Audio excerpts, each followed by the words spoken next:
Queen has been celebrating her official birthday with the Trooping the Colour Parade, the traditional display of pomp and pageantry, and now the grand finale. The Queen's back at Buckingham Palace for a magnificent flypast of 55 aircraft, which we're bringing to you now live here on the news channel. And here come the first wave of aircraft, the only airworthy Lancaster in the world, leading two Spitfires, two Hurricanes, flanked by the Spitfires with the Hurricanes on the outside, flying at about 270 knots over Buckingham Palace, down the Mall, with many more aircraft to come. And the royal party, just in time, just coming out in time to see what's going on. And I'm joined in the studio here by aviation expert Sean Maffett. Sean, when we next see the aircraft, just tell us about them.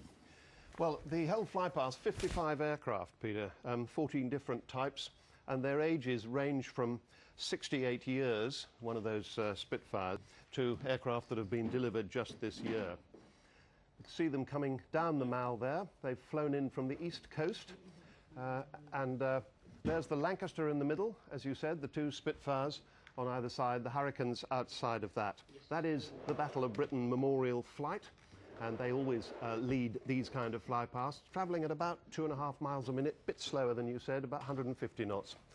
2.5 miles a minute anyway, right down the Mall. And a wonderful sound, if you're there, of 8 Merlin engines, the Rolls-Royce Merlin, something particularly exciting. Sean, about the speed that some of the successor aircraft I think are flying at. Now here, the next part of the formation, this is a Hercules, a C-130J, and two of the aircraft are the Air Force's newest trainers. These are King Airs. Those are the ones they use to train pilots who are going on to multi-engined aircraft. First time they've ever been in the flypast.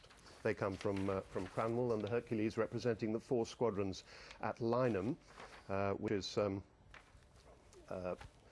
24, 30, 47 and 70. Now here's an interesting formation. These are Typhoons. These are the very latest aircraft of the Air Force, and the formation shape they're in is called Typhoon. So this is a Typhoon of Typhoons. Now these are fascinating aircraft, highly manoeuvrable, the Air Force's newest piece of kit. The Air Force is very proud of that. It's Typhoons. It's a fighter bomber. Yes, it's a swing roll aircraft. It means within the same mission it can do fighting, that's to say air-to-air work, and also air-to-ground work. So it really is. This is the first time the Air Force has had a so-called swing roll. Now, the VC-10 in-flight refuelling tanker there. That's the one, and it's got its hoses streamed, and right behind it is an E-3D Sentry, as if it were refuelling from the VC-10 tanker. That's a Boeing aircraft. Indeed, yes, the E-3 is a Boeing aircraft, and 2 Tornado fighters, one on each wingtip there. And we're going to have another diamond formation of air power, the Tornado F-3 fighters. That's the one. That's the air-to-air fighter version of the Tornado. These are from 43 and Treble 1 Squadron at Royal Air Force Lucas. In a very elegant Diamond 9 formation. We'll see several more of these flanking the later formations, and they were indeed flanking some of them. They're becoming obsolete now. The Typhoon is the aircraft of the future. Their role is being taken over by the Typhoon, indeed, and some of the ground attack aircraft also. And you see the Queen there, absolutely loving it. She does seem to be enjoying it, doesn't she? She's got the best view of all, of course, with them all coming right towards her.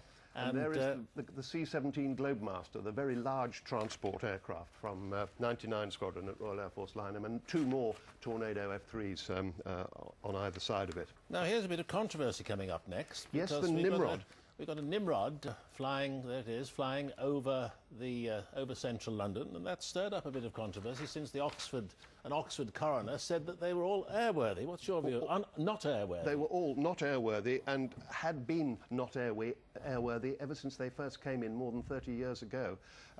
It's a rather strange decision by the Ministry of Defence, I have to say, to put it in the flypast, because they've argued that they need this aircraft in operational areas, but I can't quite see why they need it in a flypast. But a vote of confidence allowing it to fly over St. Indeed. London. Well, their logic says it is perfectly safe. They don't agree with the coroner.